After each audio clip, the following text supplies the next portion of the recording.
The Deputy Governor saluted the federal government for its support for Nigerians who lost their properties to natural disasters. According to the Deputy Governor, the government's gesture would help the victims in rebuilding their lives and rescue them from unwarranted sufferings, depression, and untimely death. Okinlua Afuye said that the state governor, Mr. Ado Ekiti, would continue to create an enabling environment to forestall emergency. Commending the federal government and you people that they are using to make sure that the materials get to where it's supposed to. Anytime that they are going for the distribution, I make sure together with Mr. Governor that it's being given to the appropriate person. So we appreciate you. We are thanking you for the job. Then secondly, concerning the logistics, I know my boss.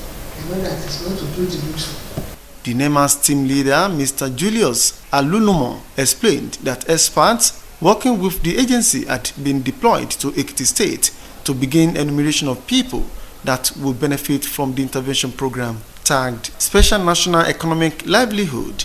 Alunomoh assured that none of those captured by his team would be excluded at the distribution stage that will commence soon. The distribution will be divided into 2 phases, but the enumeration must enumerate all the persons, the beneficiaries that are allocated to Ekiti State. We must enumerate all of them before we go.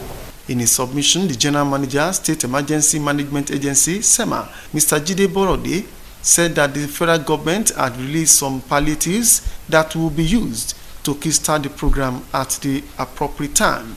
Deputy Governor Afuye, alongside NEMA officials, had visited one of the warehouses where some of the relief materials were kept to ascertain their delivery. Adidayo Adele reporting.